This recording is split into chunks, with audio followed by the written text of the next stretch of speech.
الحمد لله نحمده ونستعينه ونستغفره ونؤمن به ونتوكل عليه ونعوذ بالله من شرور أنفسنا ومن سيئات أعمالنا من يهده الله فلا مضل له ومن يضلل فلا هادي له ونشهد أن لا إله إلا الله وحده لا شريك له ونشهد أن محمدا عبده ورسوله صلی اللہ تعالی علیہ وعلی آلہ واصحابہ وبارک وسلم تسلیما کثیرا کثیرا اما بعد فاعوذ باللہ من الشیطان الرجیم بسم اللہ الرحمن الرحیم وإنک لعلی خلق عظیم وقال النبی صلی اللہ علیہ وسلم الکیس من دان نفسہ وعامل لما بعد الموت۔ قرآن مجید کی ایک آیت اور نبی صلی اللہ علیہ وسلم کی حدیث پڑھی ہے۔ اللہ تعالیٰ سے دعا ہے اللہ تعالیٰ صحیح طرح سے بات کہنے کی، سننے کی، سمجھنے کی اور پھر عمل کی اللہ تعالیٰ توفیق عطا فرمائے۔ پہلے زمانے میں اس بات کا لوگ بہت زیادہ خیال کیا کرتے تھے کہ کسی سے اصلاحی تعلق ہو اور ہم اس سے اپنی اصلاح کروائیں۔ اللہ تعالیٰ نے نبی صلی اللہ علیہ وسلم کو بھیجا، کتاب بھی دی اور آپ صلی اللہ علیہ وسلم کے بارے میں بتایا کہ یزکیہم، نبی صلی اللہ علیہ وسلم صحابہ کرام کو کتاب بھی دیں گے، حدیث بھی بتائیں گے اور ان کا تزکیہ بھی کریں گے، یعنی ان کی اصلاح بھی کریں گے، ان کو ظاہری اور باطنی برائیوں سے پاک کریں گے۔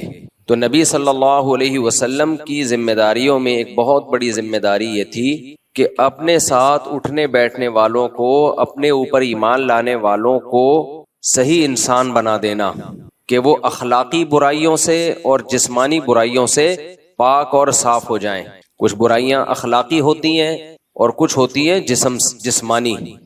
جسمانی برائیاں وہ نظر آتی ہیں، ان کا برا ہونا آسانی سے سمجھ میں آتا ہے، اس لیے اس میں نظریات کی اصلاح کی زیادہ ضرورت نہیں ہوتی، کانسیپٹ کلیئر کرنے کی زیادہ ضرورت نہیں ہوتی۔ چوری سب کو پتہ ہے بری چیز ہے اور مسلمان نماز چھوڑنے کو برا سمجھتا ہے، چاہے وہ عمل کرے نہ کرے، لیکن جو اندر کی بیماریاں ہیں جس کو اخلاق کہا جاتا ہے، تو اخلاق کی اصلاح کرنا بھی نبی صلی اللہ علیہ وسلم کے منصب میں داخل تھا۔ آپ صلی اللہ علیہ وسلم کو جو اللہ نے نبی بنایا تو آپ کی ذمہ داریوں میں ایک ذمہ داری یہ تھی کہ صحابہ کرام کے اخلاق کو درست کرنا۔ اخلاق کہتے کس کو ہیں، اس کو بہت اچھی طرح سے سمجھنے کی ضرورت ہے، کاش یہ سمجھ میں آ جائے۔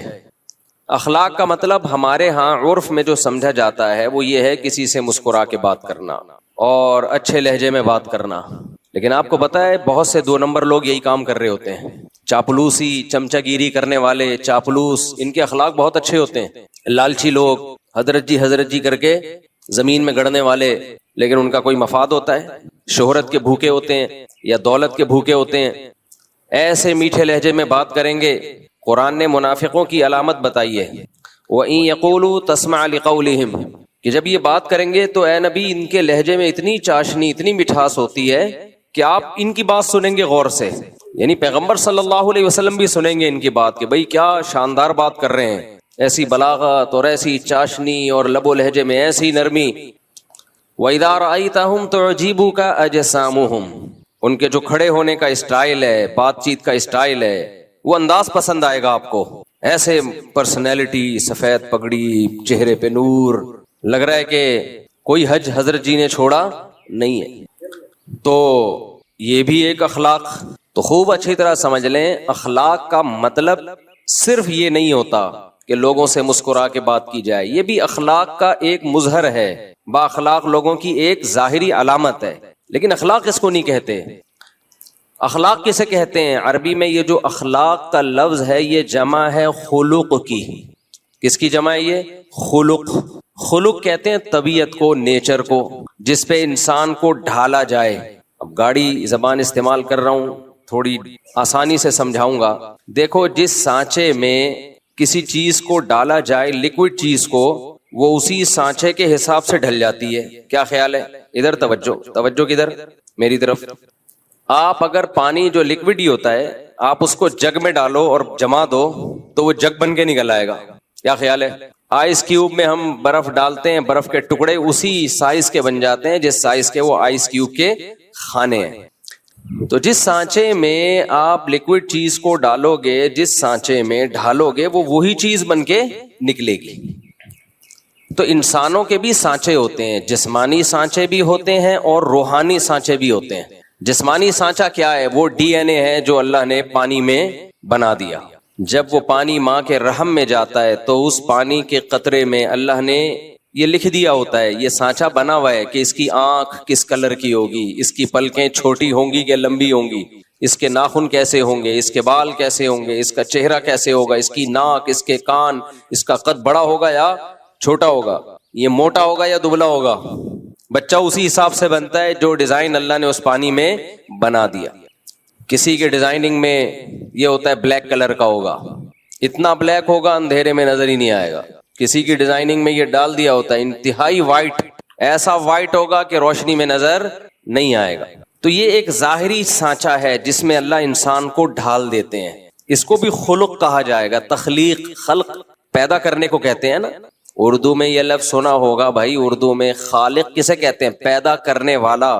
تو خلق یہ خلق سے نکلا ہے، خلق جس سانچے میں پیدا کیا گیا، آپ کو ڈھالا گیا، اور اسی خلق کی جمع اخلاق آتی ہے۔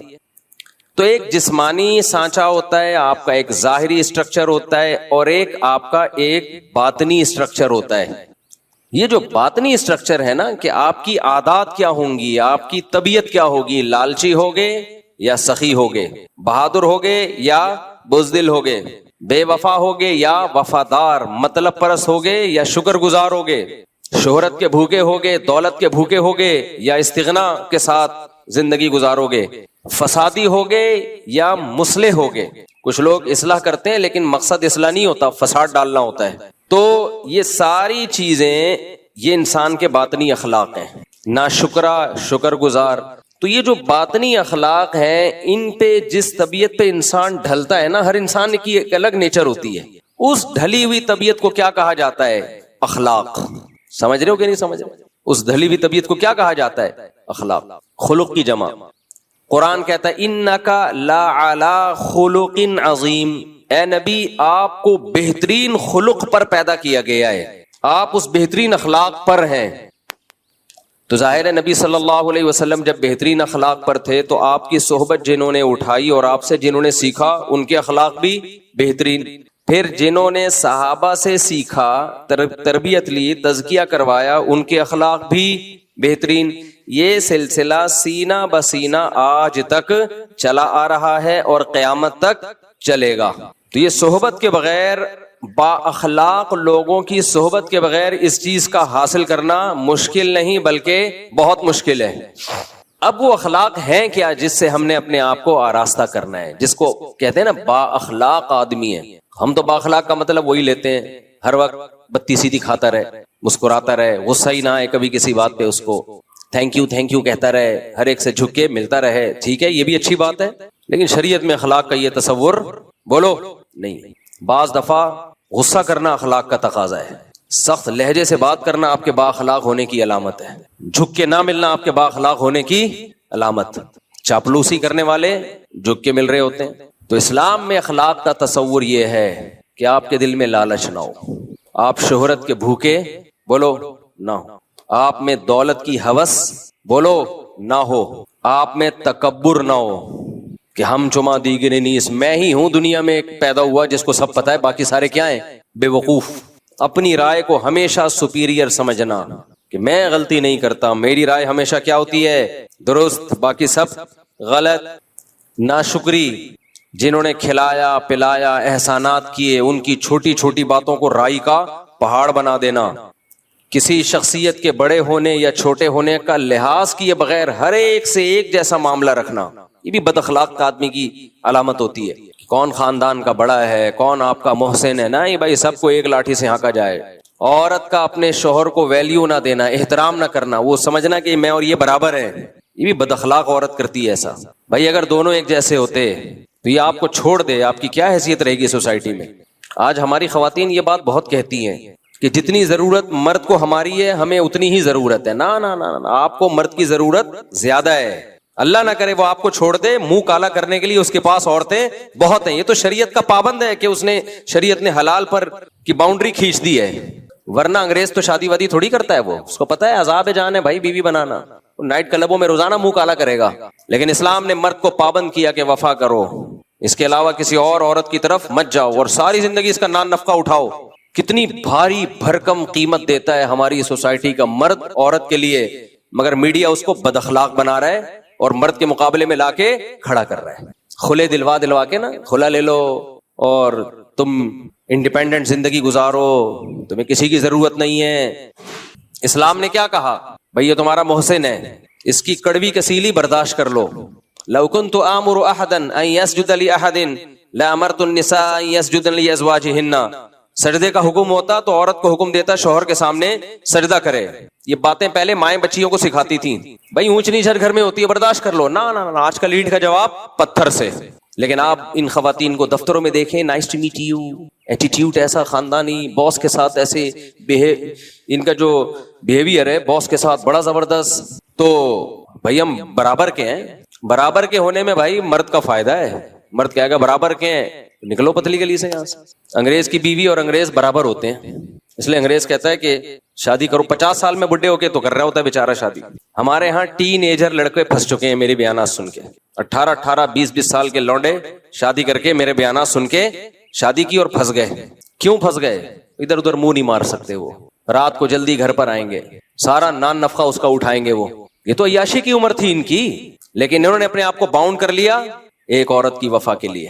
تو پھر اسلام عورت کو بھی کچھ احکام دیتا ہے.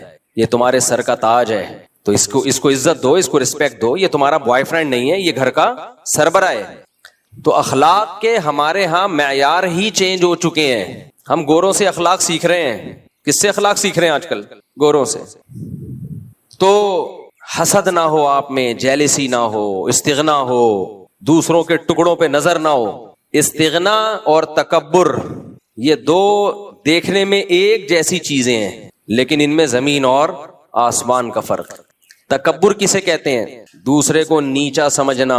اور استغنا کسے کہتے ہیں؟ اپنے آپ کو مخلوق کا محتاج نہ سمجھنا. دیکھنے میں دونوں ایک جیسے ہیں. مثال کے طور پر آپ غریب ہیں، مسکین ہیں، کھانے کو روٹی نہیں ہے، آپ کی خودداری یہ کہتی ہے میں کسی کے سامنے ہاتھ نہ پھیلاؤں، میں کسی کے سامنے ہاتھ نہ پھیلاؤں. یہ کیا ہے؟ یہ تکبر ہے یا استغنا ہے؟ بولو نا. یہ استغنا ہے. یہ بری چیز ہے یا اچھی چیز ہے؟ اچھی چیز ہے، یہ پسندیدہ ہے. اس کو خودداری کہتے ہیں، عربی میں استغنا کہتے ہیں. عفت اور پاک دامنی بھی کہتے ہیں کہ اپنے دامن کو داغدار ہونے سے بچا رہا ہے. لیکن یہی معاملہ اگر باپ کے ساتھ ہو، آپ کو روٹی نہیں مل رہی، باپ نے کہا یہ لے پیسے لے، 2 روٹی جا کے لے آ. آپ کہہ رہے ہو ہم کسی کے ٹکڑوں پہ پلنے والے بولو نہیں ہے. وہی ماں کہہ رہی ہے یہ لے پیسے لے، کچھ کھا لے جا کے، ہم کسی کے محتاج نہیں ہیں، انڈیپینڈنٹ ہیں، ہم کسی کے ٹکڑوں پہ نہیں پلتے. اب یہ استغنا ہے؟ تکبر ہے؟ یہ تکبر ہے. اس کو کہا جائے گا غیرت لیس آدمی. اب گالی کو انگلش میں کر لو نا تو مہذب ہو جاتی ہے. غیرت لیس آدمی، تو ساری زندگی باپ کے ٹکڑوں پہ ہی پلا ہے. ساری زندگی کس کے ٹکڑوں پہ پلا ہے؟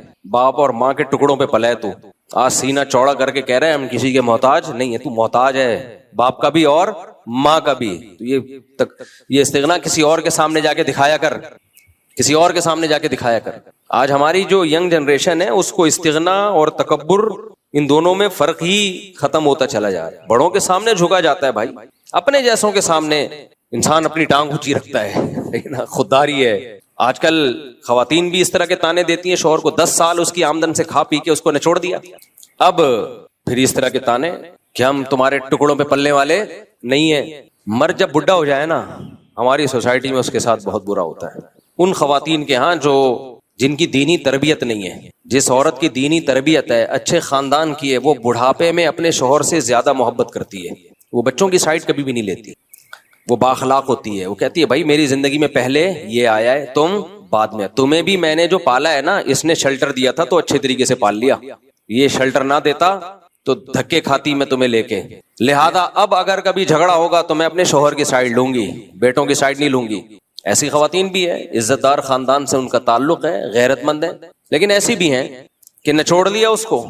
اب بیٹوں اور بیٹیوں کے ساتھ مل کے اس بڈھے کی ایسی کی تیسی کی ہوئی ہے. وہ بیچارہ سسک کے مر رہا ہے، کیونکہ اب وہ کمانے کے قابل بولو نہیں رہا، نچوڑ لیا.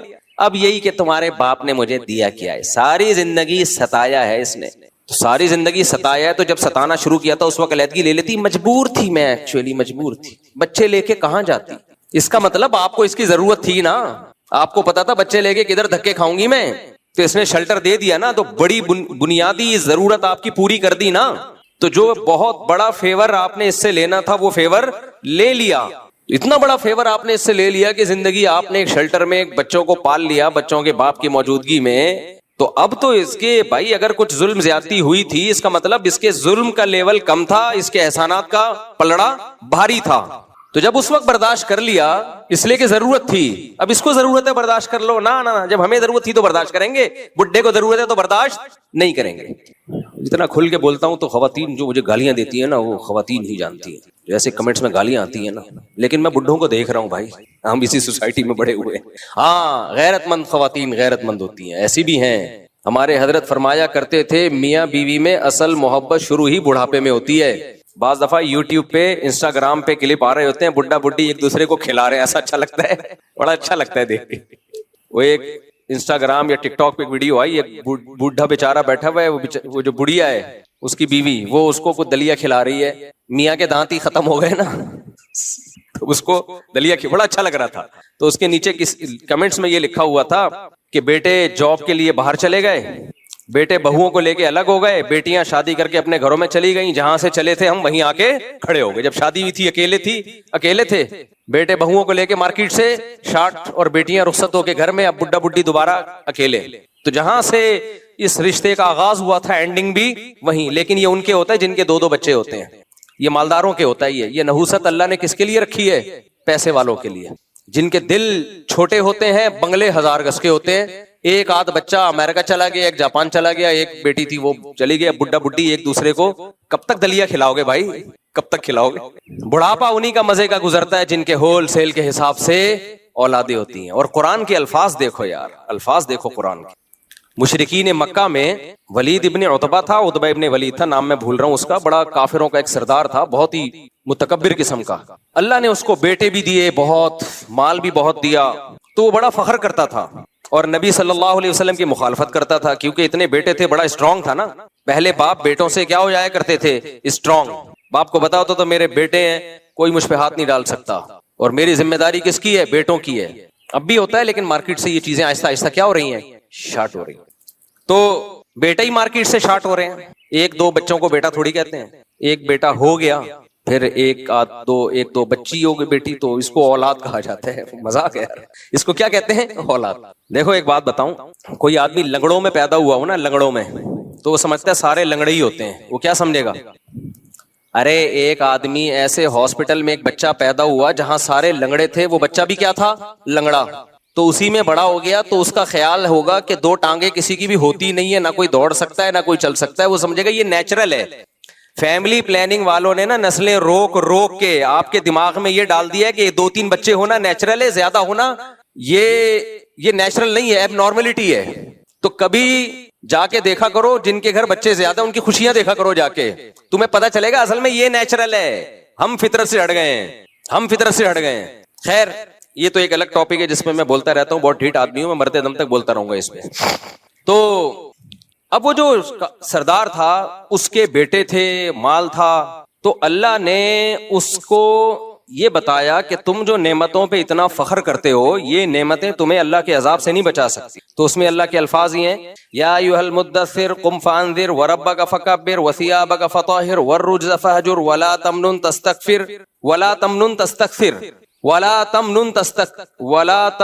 تستکثر. روزانہ فجر میں یہ سورت پڑھتا ہوں میں, میرے دماغ ادھر بیٹوں کی طرف جا رہا ہے نا. یا ایھا المدثر قم فانذر وربک فکبر وثیابک فطہر والرجز فہجر ولا تمنن تستکثر ولربک فاصبر فاذا نقر في الناقور فذلك يومئذ يوم عسير على الكافرين غير يسير ذرني ومن خلقت وحيدا وجعلت له مالا ممدودا وبنين شهودا. اللہ کہتے ہیں اس کو چھوڑ دو, اس کو ذرا چھوڑ دو, میں اس کو خود ہی نمٹوں گا. میں نے اس کو مال بھی دیا, یعنی اللہ اپنی نعمتیں گنوا رہا ہے, وبنین شہودا, اور حاضر رہنے والے بیٹے بھی دیے. اس سے پتا چلتا ہے بھائی بیٹے وہی اچھے ہوتے ہیں جو بڑھاپے میں حاضر ہوں, وہ بیٹے کسی کام کے نہیں ہے، بڑھاپے میں ایک امریکہ میں اور ایک کینیڈا میں جاب کر رہا ہو، بڑھاپے میں آپ کو بیٹے حاضر سروس چاہیے، تب فخر ہے آپ کے لیے۔ نہیں آئی میرا خیال ہے بات، دوبارہ سے بیان کر دوں، جس نہیں سمجھ میں آئے گا، تم لوگ بچے ہو سمجھ میں بہت معذرت نہیں آئے گا سمجھ۔ فیملی پلاننگ والوں نے اتنا ڈس لیا ہے نا، ایسا کروڑوں اربوں روپے خرچ ہوئے ہیں ان تحریکوں پہ، ڈرامے بنائے گئے ہیں جن کے زیادہ بچے ان کا مذاق اڑایا جائے، لطیفے بنائے گئے ہیں اور ایڈورٹائزمنٹ کی گئی ہے تاکہ ہماری نسل کم ہو، کیونکہ ان کی نسل بڑھ نہیں رہی ہے، تو انہوں نے کہا اپنے دشمنوں کی نسل ہی کم کر دو اگر ہماری بڑھ نہیں رہی ہے تو۔ خیر، تو اللہ کہتے ہیں دیکھو میں نے کتنی نعمت دی انسان کو، میں نے اس کو مال بھی دیا، وَبَنِينَ شُهُودًا، اور بڑھاپے میں اس کے سامنے حاضر رہنے والے بیٹے بھی دیے۔ اللہ نے بیٹیوں کا ذکر اس لیے نہیں کیا، وہ تو رخصت ہو کے بہرحال گھر جائیں گی نا، وہ تو اپنے سسرال جائیں گی ہی جائیں گی، لیکن اللہ کہتے ہیں کتنی بڑی نعمت کے حاضر رہنے والے بیٹے دیے میں نے اس کو۔ تو اس سے پتا چلتا ہے بیٹا سچی مچی میں نعمت اسی وقت بنتا ہے جب وہ حاضر ہو۔ آج کل ایک دو بیٹے ہوتے ہیں وہ بھی حاضر نہیں ہوتے۔ کبھی خوشبو لگا کے نہ آؤ، میں تمہیں 1000 گز کے بنگلوں میں لے کے جاؤں گا اور بڈھوں کے حال دکھاؤں گا تمہیں، بڈھیا اور بڈھے کا حال بیچارے، بڑھیا کیا پڑی ہوئی ہوگی اور بڈھا ادھر پڑا ہوا ہوگا، صرف ایک کلپ آ جائے گا دلیا کھلاتے ہوئے، اس کے علاوہ کیا کریں گے۔ تو بیٹے وہی ہوتے ہیں جو آپ کے سامنے موجود ہوں، خیال کر رہے ہوں آپ کا، بڑھاپے میں آپ کا سہارا بن رہے ہوں، آپ کی خدمت کر رہے ہوں، آپ کو کھلا پلا رہے ہوں اور احسان نہ جتلا رہے ہوں، فخر کر رہے ہوں۔ سمجھ میں آیا قرآن کیا کہہ رہا ہے؟ تو اس لیے میرے بھائی نسل بڑھاؤ اپنا بڑھاپے کے لیے، جلدی شادی کرو اور نسل کو بڑھاؤ۔ یہ جو آج کل ہے نا پیسہ ہی سب کچھ ہوتا ہے، بالکل بیکار قسم کی باتیں ہیں یہ، پیسہ ہی سب کچھ ہوتا تو سوئٹزرلینڈ میں سب سے زیادہ خودکشیاں نہ ہوتی۔ بعض موٹیویشنل اسپیکر بنے ہوئے ہیں اور پیسہ ہی سب کچھ ہوتا ہے، ان کا بڑھاپا دیکھنا حشر کیا ہوگا ان کا، ابھی سے پیش گوئی سن لو، پیسے میں ہی ڈوب کے مریں گے یہ۔ گرل فرینڈز رکھتی ہیں جب پیسہ زیادہ آتا ہے، اولادیں دیر سے ہوتی ہیں کیونکہ عیاشی میں لگے ہوئے ہوتے ہیں، کیونکہ پیسہ بہت، لیکن عیاشی کی ایک عمر ہے، اس کے بعد آپ کے دانت ہی اس قابل نہیں رہتے کہ آپ کھا سکو، اور آپ میں ڈیزائرز ہی ختم ہو جاتی ہیں ایج کے ساتھ بڑھنے کے ساتھ ساتھ، پھر گولیاں کھا کھا کے عیاشی کر رہے ہوتے ہیں، اس سے اور کباڑا ہو جاتا ہے۔ اس لیے حلال میں اللہ نے برکت، نعمت، خوشیاں رکھی ہیں، حرام میں لذت کی مثال ایسے جیسے کوئی چرس اور ہیروئن پی کے مزے اڑا رہا ہو، تو یہ مزے تھوڑی دیر کے تو ہیں لیکن اس سے آپ کی زندگی کے حقیقی مزے کرکرے ہو جائیں گے۔ حلال کی لذتیں اللہ آپ سے چھین لے گا، اور جب وہ چرس ہیروئن نہیں ملے گی تو عذاب میں آؤ گے۔ یہی حال زانی کا ہوتا ہے، اور جو حرام عیاشیاں کر رہے ہوتے ہیں انہی کا یہ حال ہوتا ہے۔ تو یہ بات یہاں آئی کہاں سے؟ یہ جو بنین شہودا، حاضر سروس بیٹے، یہ بات آئی کہاں سے؟ نہیں وہ تو میں نے بیان کر دیا، لیکن یہ موضوع یہاں چینج کیسے؟ میں تو اخلاق کی بات کر رہا تھا نا، ہے ہاں، سانچے میں انسان کو اللہ نے ڈھالا ہے اخلاق۔ ہاں میں اس کی بات کر رہا تھا کہ با اخلاق عورت، اس کو نہیں کہتے کہ تھینک یو سے بات کرے ہر ایک سے، با اخلاق عورت جو کہ ہوتی ہیں بہت ساری غیرت مند خاندانوں کی، وہ جب میاں بڈھا ہو جاتا ہے، ویسے تو ہوتا بوڑھا ہے لیکن میں اس کو بڈھا جان کر کہہ رہا ہوں کیونکہ لگتا بوڑھا نہیں ہے، بڈھا لگ رہا ہوتا ہے بیچارہ، وہ سمجھ رہے ہو نا، وہ بوڑھا نہیں لگ رہا ہوتا، وہ کیا لگ رہا ہوتا ہے؟ بڈھا، یعنی اس کی عزت نہیں ہوتی۔ تو غیرت مند عورت کیا کرتی ہے؟ بڑھاپے میں اپنے بچوں کے ساتھ مل کے اپنے ہسبینڈ کو ستاتی نہیں ہے، ہسبینڈ کو ستاتی نہیں۔ ایک صاحب یو کے سے آئے میرے پاس، پرانا قصہ ہو گیا، کسی کو پتہ نہیں چلے گا، نہ ان کو پتہ چلے گا، ان کی بات ہو رہی ہے۔ کہتے ہیں لندن کے مزے مفتی صاحب صرف ظاہری ہیں۔ کہتے ہیں ہم اپنے بچوں کو لندن لے گئے تھے کہ ہم ان کو وہاں اچھا پڑھائیں گے، وہاں گٹر نظر ہی نہیں آتے، ڈھکن کی بات تو ہمیں تو گٹر نظر آتے ہیں تو پھر ہم دیکھتے ہیں ڈھکن ہے یا نہیں ہے، وہاں تو انڈر لائن گٹر ہے، پتہ ہی نہیں چلتا گٹر ہے کہاں، اس لیے اس میں گر کے مرنے کا سوال ہی پیدا نہیں ہوتا۔ تو سڑکیں اور زبردست انوائرمنٹ، یہ خود اپنی کارگزاری مجھے سنا رہے ہیں، وہ کہہ رہے ہیں میں یہاں اپنے بچوں کو اچھا پال سکتا تھا، میں نے کہا اچھا نہیں، بہت اچھا بچوں کو پالنے کے لیے کہاں لے کے جاؤ؟ لندن۔ بیوی کو بھی بچوں کو بھی کتنا خرچہ کیا کہ اس ماحول میں اپنی وائف کو اور بچوں کو پالوں گا تاکہ لگے کوئی پڑھے لکھے لوگ۔ بیچارے ادھر ہی آئے تھے جب میں نے مرغیاں نہیں رکھی ہوئی تھی یہاں پہ۔ ہماری جو ہسٹری ہے نا وہ مرغیوں سے اٹیچ ہے، یہ اس دور کی بات ہے جب یہاں مرغیاں ہوا کرتی تھی، یہ ایک درد دل ہے۔ لوگ اپنے بتاتے ہیں نا عید سے پہلے کی بات ہے یا شادی سے پہلے کی بات ہے یا فلاں واقعہ، تو میری نظر میں ایک عظیم واقعہ تھا جب یہ یہاں مرغیاں، تو اب میں لوگوں کو ہسٹری ایسی بتا رہا ہوتا ہوں، یہ مرغیوں سے پہلے کا واقعہ ہے، یہ مرغیوں کے بعد کا واقعہ ہے۔ تو یہ اس دور کی بات ہے جب یہاں مرغیاں ہوا کرتی تھیں۔ تو وہ آئے مجھے کہنے لگے مفتی صاحب اتنا خرچ کیا میں نے بیوی پہ، بچوں پہ، اور وہاں لے جا کے ان کو سیٹل کیا، لیکن وہ ذرا ضرورت سے زیادہ ماڈرن ہو گئے ہیں. اور اب میں جب ریٹائر ہوا ہوں تو میری 2% کی حیثیت میرے گھر میں بولو نہیں, کیونکہ تربیت تو ہے نہیں. انگریز تو یہ سکھاتا ہے کہ اگر آئس کریم بچے نے ماں سے منگوائی اور ماں نے نہیں دی تو پولیس بلا کے کمپلین کرو. جو انگریز بچوں کی یہ تربیت کر رہا ہو, جب بچے ماں کے محتاج ہیں اس وقت یہ سکھا رہا ہو, تو جب ماں کے محتاج نہیں ہوں گے اس وقت کیا سکھا رہا ہوگا؟ کافر میں خوب سمجھ لو, کافر میں کوئی خیر نہیں ہے, خوب سمجھ لو. خیر کا منبع سرچشمہ صرف اسلام ہے. چند ظاہری رویوں کو انہوں نے اخلاق کا نام دے دیا ہے, یہ کوئی اخلاق نہیں ہے. یہ مینرز تو ہر ایک میں پیدا کیے جا سکتے ہیں ایزیلی, تھوڑی سی ٹریننگ دو, تھینک یو آ جائے گا زبان پہ. قربانی دینا دوسروں کے لیے, مال اور جان قربان کرنا اپنی ماں کے لیے, اپنے باپ کے لیے, اپنے رشتوں کے لیے, یہ اس سوسائٹی کو اس کی ہوا بھی نہیں لگی ہے. ہم تو یہاں جانتے ہیں 10 سال سے باپ کو لکوائے اولاد خدمت کر رہی ہے. قوم میں گیا ہوا ہے باپ, 10 سال سے اس کے پیمپر بھی چینج ہو رہے ہیں, کبھی پیشانی پہ اولاد کی لکیریں نہیں آتی. ہمارے ایک دوست ہے, ان کے گھر میں گیا, 8-9 سال ہو گئے تھے ان کے باپ کو قومے میں, اور وہ بندہ کوئٹہ کے تھے, وہ جاننے والے. روزانہ والد کے پیمپر چینج ہو رہے ہیں, روزانہ ان کو نہلایا جا رہا ہے, ان کے خیال کیا جا رہا ہے. بیگم بھی بیٹے بھی, نہ بیگم کی پیشانی پہ لکیریں نہ اولاد کی پیشانی پہ لکیریں. یہ وہ ہیں جن لڑکیوں نے نہ کالج میں پڑھا, نہ یونیورسٹی میں پڑھا, نہ ڈاکٹر بنی, نہ انجینئر بنی, اور نہ کوئی بہت ہی کوئی ان کو انگریزوں کی موٹیویشنل اسپیکر کو سن کے انہوں نے مینرز سیکھے. سمجھ رہے ہیں نا, کوئی ورک شاپ نہیں لی جہاں ان کو مینرز سکھائے جا رہے ہوں, گاؤں دیہاتوں کی سیدھی سادھی. لیکن اپنی ماں کو خدمت کرتے ہوئے دیکھا کہ میری ماں نے میرے باپ کی کیسے خدمت کی ہے, تو آج وہ اپنے شوہر کی ویسے ہی خدمت کر رہی ہے. کوئی بات نہیں بھائی, اس نے ہمیں گھر دیا, اس نے ہمیں ٹھکانہ دیا. اب یہ میرا میاں اگر قومے میں چلا گیا ہے, اور مرد بھی ایسے ہی کرتے تھے, ایسے بھی لوگ ہم نے دیکھے ہیں, بیوی کو فالج ہوا ہوا ہے 6-6 سال 7-7 سال سے, شوہر کی پیشانی پہ لکیر نہیں آتی.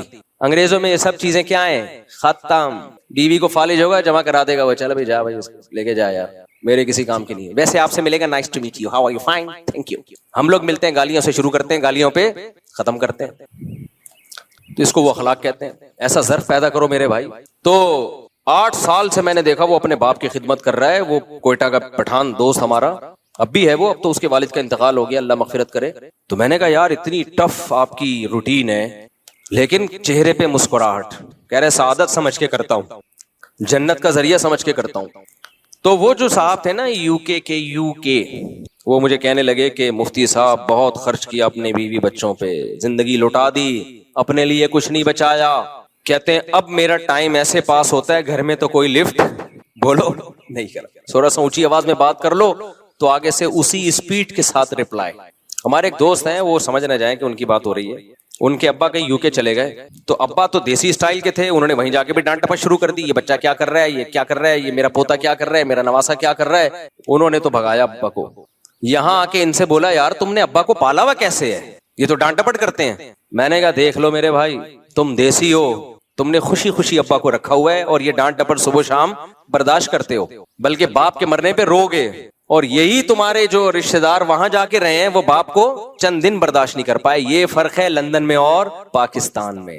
ہم ڈھکن لیس, گٹر ڈھکن لیس لوگ ہیں, لیکن اخلاق لیس بولو نہیں ہے. یہ جو ہمارے گٹروں کے ڈھکن نہیں ہے, یہ تو ہمارے حکمرانوں کی وجہ سے نہیں ہے بھائی, یہ تو ہمارے حکم. انڈیا ڈرا کیوں ہے ہم سے؟ اس نے جب کراچی کا حشر دیکھا, انہوں نے بولا ایسا حشر انہوں نے ہمارا کر دیا, ہمارا تو کسی کو منہ دکھانے کے قابل نہیں رہیں گے ہم لوگ.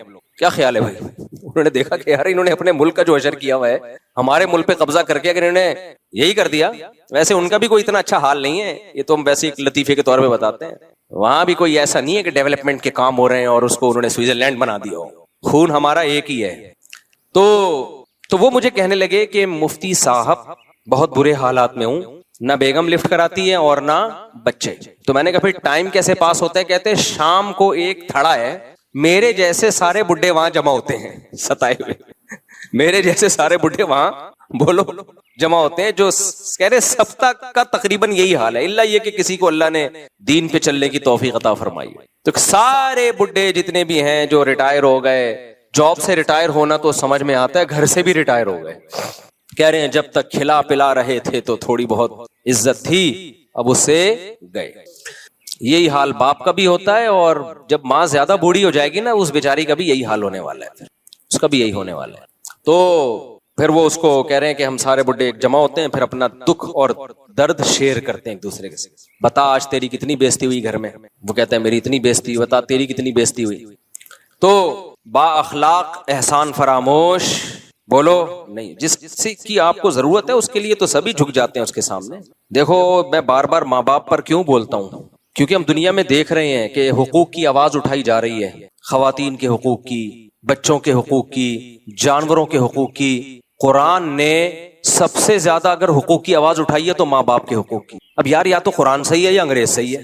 قرآن بچوں کے حقوق کی بات کرتا ہے اتنی نہیں جتنی ماں باپ کی بات کرتا ہے. قرآن بہن بھائیوں کے حقوق کی بات کرتا ہے اتنی نہیں جتنی ماں باپ کے حقوق کی بات کرتا ہے. قرآن خواتین کے حقوق کی بھی بات کرتا ہے اتنی نہیں جتنی ماں باپ کے حقوق کی بات کرتا ہے. قرآن ریاست کے حقوق کی بھی بات کرتا ہے اتنی نہیں جتنے والدین کے حقوق کی بات کرتا ہے. قرآن پڑوسیوں کے حقوق کی بات بھی کرتا ہے اتنی نہیں جتنی والدین کے حقوق کی بات کرتا ہے. قرآن بیوی کے حقوق کی بات بھی کرتا ہے اتنی نہیں جتنی والدین کے حقوق کی بات کرتا ہے. قرآن شوہر کے حقوق کی بات بھی کرتا ہے اتنی نہیں جتنے والدین کے حقوق کی بات کرتا ہے. بات بھی زیادہ کرتا ہے اور اس کے لیے صیغے بھی الگ سے استعمال کرتا ہے.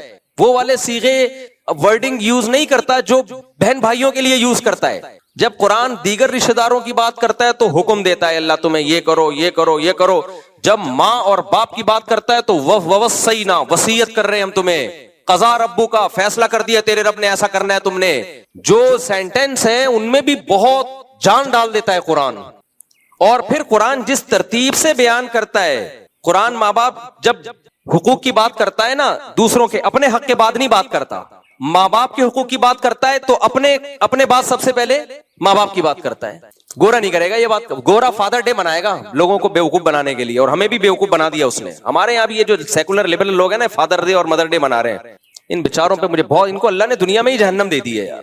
سیکولر اور لبرل ہو کے نا مولویوں کا مذاق اڑا کے یہ داڑھی والے یہ شلواریں ٹخنوں سے اوپر کری، یہ مولوی ہمیں تہذیب سکھائیں گے. تہذیب تو فلاں یونیورسٹی میں سکھائی جاتی ہے، پروفیسر صاحب کتنی اسٹائل میں بات کرتے ہیں. یہ مولوی لوگ تو فتوے جھاڑتے رہتے ہیں ایک دوسرے پہ.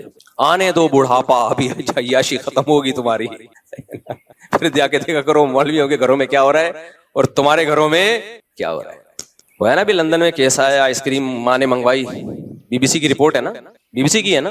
بچے نے آئس کریم منگوائی، ماں نے نہیں دی، بچے نے پولیس کو بلایا. اب ماں کو اندر تو نہیں کیا پولیس نے، لیکن آ گئی پولیس، تنبیہ کر کے چلی گئی ہے. اس میں بات کروں گا انشاءاللہ سوال جواب کے سیشن میں، کیونکہ ہمارا سیکولر لبرل طبقہ بہت اپریشیٹ کر رہا ہے کہ قانون اس کو بولتے ہیں بھائی. ایک بچہ بھی جب چاہے پولیس کو بلائے تو بلا سکتا ہے، یہ ہوتی ہے قانون کی مضبوطی. اور ہمارے ہاں ڈاکو گھر میں گھسے ہوئے آپ پولیس کو بلاؤ تو پولیس نہیں آتی. بھائی قانون کا مضبوط ہونا الگ بات ہے، مضبوط یا کمزور ہونا، درست اور صحیح ہونا الگ بات ہے. اس کو دیکھ رہا ہے ہمارا سیکولر طبقہ قانون مضبوط ہے، یہ نہیں دیکھ رہا کہ صحیح بھی ہے کہ نہیں ہے. غلط قانون اگر مضبوط ہو اس کے سائیڈ ایفیکٹ بہت خطرناک ہوتے ہیں. ایسا قانون مضبوط نہ ہوتا زیادہ اچھا تھا. ہمارے یہاں بھی ہوتا ہے بعض دفعہ بچہ پولیس کو بلاتا ہے، پولیس کہتی ہے کس نے تھپڑ لگایا، باپ نے لگایا. پولیس کہتی ہے ہم تو روزانہ اپنے بیٹے کو ایک دو چماٹ تو غریبی میں مار رہے ہوتے ہیں. تو قانون مضبوط نہیں ہے لیکن ہے بہرحال ٹھیک ہے کہ ابا نے اگر ایک ہاتھ تھپڑ لگا دیے تو مارنا نہیں چاہیے کہ آپ جا کے غریبیوں میں مارنا شروع کر دیں. میں مار کو اپریشیٹ نہیں کر رہا، جو تربیت محبت سے ہوتی ہے مار کٹائی سے نہیں ہوتی. لیکن اگر باپ نے مار دیا، ماں نے مار دیا، بیٹے کو یہ رائٹ نہیں ہے کہ پولیس بلائے. وہ باپ کا بلا وجہ مارنا غلط اگر ہے تو بیٹے کا آگے سے اپلائی کرنا اس سے بڑا غلط ہے. یہ ناقابل معافی جرم ہے، یہ ناقابل معافی جرم ہے. لیکن انگریزوں کو اس جرم کا جرم ہونا معلوم نہیں ہے، کیونکہ خدا کو نہیں مانتے تو خدا کے حکام کو بھی نہیں مانتے. نفس پرستی کی بیس پہ جب قانون بنتے ہیں تو اس کے سائیڈ ایفیکٹ یہی ہوتے ہیں، یہی سائیڈ ایفیکٹ ہوتے ہیں اس کے. ہمارے ہاں تو بھائی بچپن میں ہم ٹیچروں سے پٹ کے نہیں اپنے ماں باپ کو بتاتے تھے کہ ٹیچر نے مارا ہے. کیونکہ اگر ابا کو آ کے بتاتے نا ٹیچر نے تھپڑ مارا ہے تو 4 تھپڑ ابا الگ سے مارتے کہ ٹیچر کی شکایت کیوں کر رہے ہو. باقی کو ٹیچر زیادتی بھی کرتے ہیں، بے تحاشا مارتے ہیں، اس کو میں کبھی بھی اپریشیٹ نہیں کرتا. بلا وجہ مارتے ہیں، اپنی غصہ کہیں اور کا ہوتا ہے، نکالتے کس پر ہیں؟ بچوں پہ. وہ تو ناجائز ہے. میں تو صرف ایک سمجھانے کے لیے کہ پہلے کیا ادب سکھایا جاتا تھا. میں مار کو پروموٹ نہیں کر رہا کہ ٹیچروں کو چاہیے بچوں کو تھپڑ شپڑ مارا کریں، اس کو پروموٹ نہیں کر رہا. صرف یہ بتا رہا ہوں کہ اگر ٹیچر نے کبھی ہاتھ اٹھا لیا ہے کبھی کبھار تو شکایت بنتی نہیں ہے. ایسے چھوئی موئی نسلیں وجود میں آ رہی ہیں، ماں باپ ڈر رہے ہوتے ہیں اپنی اولاد سے. الٹا سیٹ اپ. یہ جو حدیث میں آتا ہے نا انتلد الامۃ ربتہا، قرب قیامت میں باندی اپنے آقا کو جنے گی. عورت جس بچے کو پیدا کرے گی وہ بچہ عورت کا باپ بن کے حکومت کرے گا اپنی ماں پہ. وہ آج نظر آ رہا ہے. باپ بیٹوں کو نہیں جن رہا، باپ اپنے باپ کو جن رہے ہیں. کیونکہ ماں باپ آج کل ایسا بچوں کے سامنے ان کے مزاج کا خیال کر رہے ہوتے ہیں کہ کہیں ہمارا بیٹا یا بیٹی اس کے صنف نازک پہ گرا نہ گزرے. کہیں ہم نے یہ بات کہہ دی پورا ناپ تول کے، ایسا نہ ہو کہ بچے کو برا لگ جائے. اتنا اس میں ایسا احتیاط سے کام لیتے ہیں، کوئی ذرا سا کچھ اونچ نیچ نہ ہو جائے. ابے بھائی یہ باپ ہے. میں اکثر ایک واقعہ سناتا ہوں نا، پرانا ہو گیا پتہ نہیں چلے گا. میں واقعات جب سناتا ہوں جب وہ ایکسپائر ہو چکے ہوتے ہیں. مرغیوں سے پہلے کے واقعات ہیں سارے. یہ سارے واقعات مرغیوں سے پہلے کے ہیں، جب میری یہ مرغیاں ہوا کرتی تھی. دعا کرو کمیٹی والے مجھے دوبارہ اجازت دیتے ہیں مرغیاں پالنے. اچھا خیر، پالی بھی ہیں دوسری جگہ پر لیکن وہ دور ہے. تو خیر، تو وہ واقعی بھول گیا مرغیوں سے پہلے کا. ہاں، ایک صاحب آئے اپنے بیٹے کو لے کے، بڑے ایجوکیٹڈ فیملی، بڑے پڑھے لکھے خاندانی قسم کے. اپنے بیٹے کو لے کر آئے کہ کچھ سمجھانا تھا اس کو. ماشاءاللہ پینٹ شرٹ میں، اور بڑا ایک گیٹ اپ سے بھی پتہ چل جاتا ہے نا وہ پڑھا لکھا آدمی ہے، اچھی فیملی سے ان کا تعلق. میرے سامنے بڑی پست آواز میں بات کر رہے ہیں. بیٹا جوان 24-25 سال، بہت آرام سے دھیمے لہجے میں کہ دیکھیں آپ میرے بیٹے کو یہ سمجھائیے مفتی صاحب کائنڈلی، یہ ایسا کرتے ہیں، یہ ویسا کرتے ہیں، یوں کرتے ہیں، آپ ان کو سمجھائیے. آواز ابا کی کیا تھی؟ بولو پست، کہ بیٹے کی شان میں کہیں گستاخی نہ ہو جائے. اور بیٹا جب بات کرے تو 2-2 فٹ اچھلے، ٹکی نہیں رہا زمین پہ، ایسے بات کر رہا. اور باپ پھر اس کو کہہ رہے دیکھیں بیٹا لاؤڈلی مت بولیں، کائنڈلی دیکھیں مفتی صاحب نہیں ایسا نہیں ہے جیسا یہ کہہ رہے ہیں، نہیں مفتی صاحب ایسا نہیں ہے، یہ غلط بیانی کر رہے ہیں. اور بیٹا پھر چیخ رہا ہے، منہ سے جھاگ نکل رہا ہے اس کے. میں نے کہا یار مجھے کچھ ایسا لگ رہا ہے کہ کچھ غلط ہو گیا ہے، فطرت کی طرف سے کچھ کیا ہو گیا ہے. ویسے فطرت کبھی غلطی کرتی نہیں، لیکن کچھ ایسا لگ رہا ہے کہ جس کو پہلے پیدا ہونا چاہیے تھا وہ بعد میں پیدا ہو گیا، جس کو بعد میں پیدا ہونا چاہیے تھا وہ بولو پہلے پیدا. میں نے کہا یہ گھر میں الٹا سیٹ اپ چل گیا ہے کہ اس کو پہلے پیدا ہو کے باپ بننا چاہیے تھا اور آپ کو بعد میں پیدا ہو کے اس کا بیٹا بننا چاہیے تھا. اسٹائل سے تو یہی لگ رہا ہے کہ یہ باپ ہے اور آپ بیٹے ہو. اسٹائل سے یہ لگ رہا تھا کہ جو باپ ہے وہ اصل میں کیا ہے؟ بیٹا ہے، اور جو بیٹا ہے وہ اصل میں کیا ہے؟ باپ ہے. اور یہ صرف ایک کا اسٹائل نہیں ہے، آج کل گھروں میں یہ اسٹائل لاؤنج ہو گیا ہے. یہ ڈراموں سے، فلموں سے، یونیورسٹیوں میں سکھایا جا رہا ہے کہ تم انڈیپینڈنٹ ہو، تم انڈیویجول ہو، تم کسی کے محتاج نہیں ہو، ہیومن رائٹس، ہر ایک کا اپنا ایک حق ہے. اور وہاں سے بھی یہ سب چیزیں آ رہی ہیں. اور ڈراموں میں دکھایا جا رہا ہے شوہر نے بیوی کو ایک تھپڑ لگایا تو بیوی نے بھی رکھ کے پورا اسٹائل سے پوری 5 انگلیاں اس کے جڑ دی.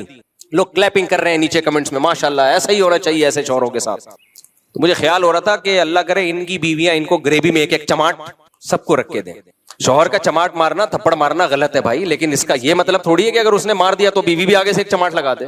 غلط چیز کو ختم کرنے کے لیے اس سے زیادہ غلط کیوں کروا رہے ہو؟ تو اس لیے کہتے ہیں اخلاق. اب سمجھ میں آ رہا ہے اخلاق کسے کہتے ہیں؟ وہ ٹوپی ڈرامے والے اخلاق کی بات نہیں کر رہا جو جاپانیوں میں ہے، وہ سب کے وہ کوئی مشکل کام نہیں ہے. وہ والے اخلاق سیکھنے ایئر ہوسٹس کی جاب کر لو، 1 مہینے میں آ جائیں گے وہ اخلاق. آپ 1 مہینہ لگے گا ٹریننگ میں. ایئر ہوسٹس کو 1 مہینے میں سکھا دیا جاتا ہے تمیز سے بات کرنی ہے، بدتمیزی بولو نہیں کرنی.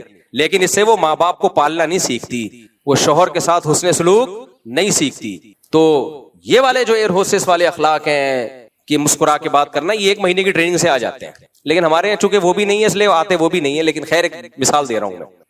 اوریجنل اخلاق جو ہے نا وہ تھوڑا ڈیفیکلٹ ہیں، وہ پیغمبروں کی صحبت کے بغیر نہیں آتے. یا ان کی صحبت اٹھاؤ جنہوں نے پیغمبروں کی صحبت اٹھائی، یا ان کی صحبت اٹھاؤ جنہوں نے پیغمبروں کی صحبت اٹھانے والوں کی صحبت اٹھائی، اللہ والوں کی صحبت اٹھائی. ان کی صحبت اٹھائے بغیر یہ سچی مچی والے اخلاق پیدا نہیں ہوتے. سچی مچی والے اخلاق پیدا نہیں ہوتے. تو میں جس اخلاق کی بات کر رہا ہوں وہ ہے باطن کی اصلاح، کہ اپنے محسنوں کو پہچانے انسان. اسلام میں سب کو ایک لاٹھی سے نہیں ہانکا گیا ہے. پڑوسی کا حق دور رہنے والے سے زیادہ ہے. آج ہماری سوسائٹی میں ہے زیادہ ہے بھائی. وہ جو آپ کی دیوار جس کی دیوار کے ساتھ لگتی ہے اس میں اور غفار صاحب میں کوئی فرق بولو ہے ہی نہیں. جمشید صاحب ہو گئے یا پڑوسی ہو گیا، کوئی فرق نہیں ہے. دیکھو پورشن والے گھر کبھی بھی مت لو. پورشن والے گھر جو ہے نا، پورشن والے، یہ ڈھیٹ پنا پڑوسیوں کے حقوق کی بات کر رہا ہوں. پورشن والے گھر میں سب ایک دوسرے کے پڑوسی ہوتے ہیں نا. کیا خیال ہے؟ اپارٹمنٹ بنا دیے نا 4-6 گھر آپ نے لے لیے، گئے آپ، ایسا بیڑا غرق ہوگا نا آپ کا ایک اتنا پانی استعمال کرے گا، موٹر خراب ہوگی تو اس کے پیسے نہیں دے گا، وہ کہے گا تم نے خراب کی ہے۔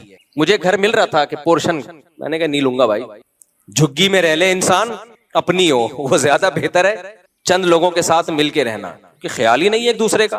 ٹینکی مشترک ہے تو ایک تو پانی پورا نہ چھوڑ رہا ہے، موٹر خراب ہو رہی ہے تو کوئی پیسے نہیں دے رہا، 4 پورشن ہوں گے، ہر ایک نے چھوٹی چھوٹی اپنی الگ الگ موٹریں لگائی ہوئی ہیں، لگانے کی جگہ ہے نہیں اتنی، آپ داخل ہو ایسا لگتا ہے کوئی فیکٹری ہے، ہر طرف موٹریں ہی موٹریں۔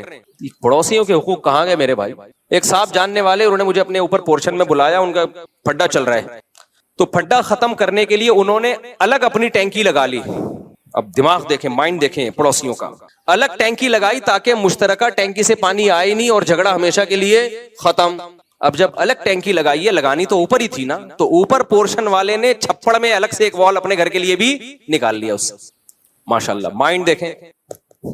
اب وہ پریشان کہ یار ہم جب ٹینکی بھرتے ہیں تھوڑی دیر میں پانی ختم۔ اتفاق سے میں کسی کام سے ان کے اوپر پورشن چلا گیا نا، تو میں نے دیکھا، میں نے کہا تو چھپڑ میں ایک الگ سے وال نکلا ہوا ہے، اور جنہوں نے وال نکالا جیسے میں کہہ رہے ہیں مفتی صاحب ہم تو آپ کے روز بیان سنتے ہیں ماشاءاللہ، نائس ٹو میٹ یو، بیٹھیے۔ جو روز بیان سن کے بھی حال ہے تمہارا یار، نہیں سنتے تو کیا حال ہوتا۔ ایک طرف حدیث میں آتا ہے جس نے 1 درہم چوری کیا نا، 700 نمازیں اس کی ضائع ہو جاتی ہیں، اور یہاں پانی چوری کر رہے ہو یار صبح شام کسی اور، وہ بیچارہ اپنے خرچے پہ ٹینکر لا کے، پانی تو گورنمنٹ دیتی نہیں ہمیں، انڈیا پانی بند کرے نہ کرے اس سے ہماری صحت پہ کوئی فرق نہیں پڑتا، کیونکہ انڈیا نے جب بند نہیں کیا تھا تو بھی ہمیں پانی نہیں مل رہا تھا، جب بند کر دیا تو بھی نہیں مل رہا، ہم تو ٹینکر پہ چل رہے ہیں، ٹینکر پہ چل رہے ہیں بھائی۔ تو یہ آخری سہارا ہے ہمارا ٹینکر، یہ بھی گیا گئے ہم، پھر بارشوں پہ سیٹ ہو جائیں گے ہم، خود ڈیم بنا کے نا رکھیں گے، بارش کا پانی ہوا اسٹور کیا اس کو۔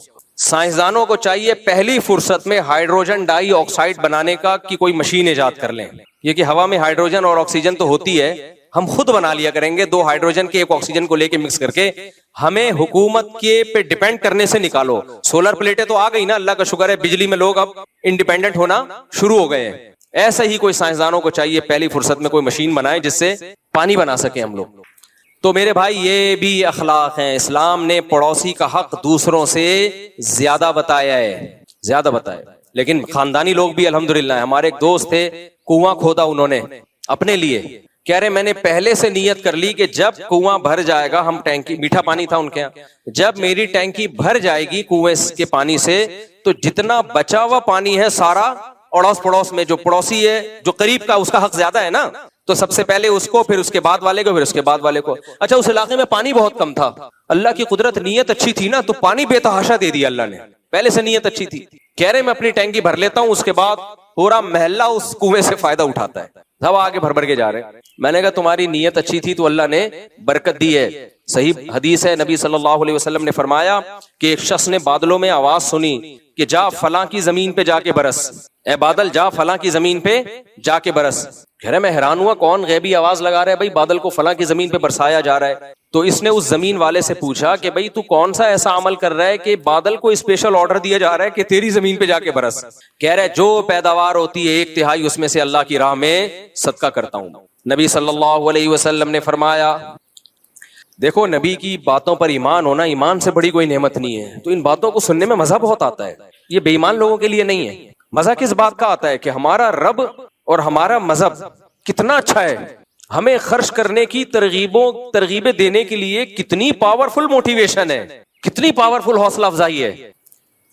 نبی نے فرمایا کہ روزانہ 2 فرشتے صبح کے وقت میں یہ ندا لگاتے ہیں، دعا کرتے ہیں، صبح جیسے ہی ہوتی ہے نا، جس علاقے میں صبح ہوگی 2 فرشتے یہ دعا مانگتے ہیں، اے اللہ جو آج کے دن خرچ کرے گا نا مخلوق پہ، اس کے مال کو بڑھا دے، اور جو ہاتھ روکے گا اس کے مال کو ضائع کر دے۔ اللہ ویسے بھی یہ کام کر سکتا تھا نا، لیکن اللہ نے اس کام کے لیے 2 فرشتوں کی ڈیوٹی لگا دی ہے کہ روزانہ صبح اٹھ کے یہ دعا مانگنا۔ تو اللہ کو بڑے دل والے پسند ہیں، چھوٹے دل والے پسند بولو نہیں۔ اللہ چھوٹے دل کا ہے، بڑے دل کا ہے؟ بڑے دل کا ہے۔ یہودیوں نے کہہ دیا تھا کہ اللہ ہمیں ترسا ترسا کے کھلاتا ہے، معاذ اللہ۔ وقالت الیہود ید اللہ مغلولہ، یہودی کہتے تھے اللہ کے ہاتھ تنگ ہیں، بہت تھوڑا تھوڑا دیتا ہے۔ اللہ کو اتنا غصہ آیا، قرآن کی آیتیں نازل ہوئیں، فرمایا غلت ایدیہم، ان کمبختوں کے ہاتھ بند ہیں، وَلُعِنُوا بِمَا قَالُوا، جو انہوں نے کہا ان پر لعنت، بل یداہ مبسوطتان، اللہ کے دونوں ہاتھ کھلے ہوئے ہیں، دیکھو اللہ معاذ اللہ نقل کفر، اگر بخیل ہوتا تو اللہ کو یہ تانا سن کے غصہ آتا؟ بولو نا، کسی کنجوس کو تانا دو نا کہ تو خرچ نہیں کرتا اور سب بچاتا ہے، کہ تھینک یو آپ نے میری تعریف کی، میں ایک قناعت پسند انسان ہوں اور الحمدللہ فیوچر کے لیے بچاتا ہی رہتا ہوں، میں کوشش ہے کہ قبر میں بھی ساتھ لے کے جاؤں۔ شکریہ، آپ کے منہ سے اپنی تعریف سن کے بہت خوشی ہوئی، یوں بولے گا نا۔ لیکن جب سخی کو آپ کنجوس بولتے ہو نا تو بولے گا کنجوس ہوگا تو، کنجوس ہوگا تیرا باپ، کنجوس ہوگا تیرا دادا، کنجوس ہوگی تیری ماں، وہ ایسے بولے گا۔ تو سخی آدمی کو کنجوسی کا تانا سن کے غصہ آتا ہے اور کنجوس کو کنجوسی کا تانا سن کے خوشی ہوتی ہے کہ یار، جیسے ایک چور کو جج نے کہا کہ تم نے کمبخت ایسے بہترین طریقے سے چوری کی ہے کسی کو پتہ ہی نہیں چلا، کہتے ہیں آپ پہلے آدمی ہیں جو میرے فن کی تعریف کر رہے ہیں، ورنہ میں اس قابل کہاں ہوں۔ ٹھیک ہے، چور کے لیے تو یہی خوشی کی بات ہے نا کہ میں ایسے چوری کروں کسی کو پتہ ہی نہ چلے، تو چور چوروں میں فخر کر رہا ہوتا ہے۔ ابے تو چپل چوری کرتے ہوئے پکڑا گیا، ہم نے تو بینکوں کے لوٹا ہے، کسی کو کانوں کان خبر نہیں ہوئی، تو دوسرا چور کہتا ہے یار سلوٹ ہے آپ کو۔ لیکن عزت دار آدمی کو آپ چور بول دو اس کو خوشی ہوگی؟ چور کو آپ بولو یار بڑا ایکسپرٹ چور ہے، کہہ کے تھینک یو۔ عزت دار آدمی کو آپ بولو چور، وہ بولے گا چور ہوگا تو، چور ہوگا تیرا باپ۔ تو یہودیوں نے اللہ کو بول دیا بخیل، معاذ اللہ کنجوس، اللہ کو اتنا غضب آیا، فرمایا یہ کنجوس ہیں، ان پر لعنت، بل یداہ مبسوطتان، اللہ کے دونوں ہاتھ کھلے ہوئے ہیں، ينفق کیف یشاء، جیسے چاہتا ہے لٹاتا ہے بندوں پہ۔ تو بتاؤ اللہ کو کنجوس پسند ہے یا سخی پسند ہے؟ اور کنجوس کی دو قسمیں ہوتی ہیں، بس یہ کہہ کے بیان ختم کر رہا ہوں، ایک کنجوس، ایک ماں کنجوس۔ کراچی کی زبان میں کیا کہتے ہیں بولو؟ کنجوس تو وہ ہوتا ہے جو سخاوت نہیں کر رہا، اور ماں کنجوس وہ ہوتا ہے جو دوسرے کا جائز حق بھی نہیں دے رہا، مالک مکان کو کرایہ نہیں دے رہا کم بخت ٹائم، بل ڈیوز ہیں، آپ سب پڑوسی اکٹھے ایک اپارٹمنٹ میں رہتے ہو، یار سب مل کے پانی کا بل دو، سب مل کے گیس بجلی کا بل دو، نہیں جی، ایک گارڈ آپ نے گلی میں رکھا ہوا ہے سیکیورٹی کے لیے، تو سب لوگ اس کے پیسے دینا، 10 آدمی پیسے دے رہے ہوتے ہیں، باقیوں سے پیسے نکالنا ایسے جیسے قبر سے کسی مردے کو اکھاڑا جا رہا ہے۔ آپ دیکھ لو جتنے سیکیورٹی گارڈ گلیوں میں ہوتے ہیں سب کمانے والے لوگ ہوتے ہیں، لینڈ لارڈ ہوتے ہیں، لیکن ان کی جیب سے 2-3 ہزار روپے اس گارڈ کے لیے نہیں نکل رہے ہوتے، یہ تو واجب ہے آپ پہ دینا، وہ نہیں دے رہے ہوتے۔ تو یہ بھائی کنجوسی کی سپرلیٹو ڈگری ہے، یہ وہ اخلاق ہیں جنہیں ہمیں درست کرنے کی بولو ضرورت ہے، اٹ از کالڈ اخلاق۔ باقی تھینک یو والے بھی وہ بھی ضروری ہے، لیکن وہ اصلی پہلے کون سے ہیں؟ یہ والے اخلاق۔ دل بڑا کرو بھائی، تعریفیں کرنی نہیں چاہیے اپنی، کیوں ہم قابل تعریف بھی نہیں ہے۔ مجھے ابھی یاد آیا ہے کہ گیس کا بل میرے ساتھ جو پڑوسی ہیں نا انہوں نے 6 مہینے سے نہیں دیا، اکیلا میں ہی دے رہا ہوں، حالانکہ میٹر دونوں میں، ابھی مجھے یاد آیا ہے، کہہ کہہ کے تھک گیا۔ اب آپ کو کیا پتا کون سے پڑوسی، غیبت اس لیے نہیں ہے کہ میرے 4 پڑوسی ہیں، اگر کوئی پڑوسی آئے گا مفتی صاحب آپ نے ہمارا ذکر کر دیا، میں کہوں گا خالی تم تھوڑی ہو بھائی، 3 اور ہیں، تو اس لیے میرے پاس یہ آپشن ہے کہ میں جب پڑوسی کی غیبت کروں تو غیبت نہیں ہوگی، وہ آپ لوگ کے پاس یہ آپشن نہیں ہے، یہ 4 کا فائدہ ہوتا ہے۔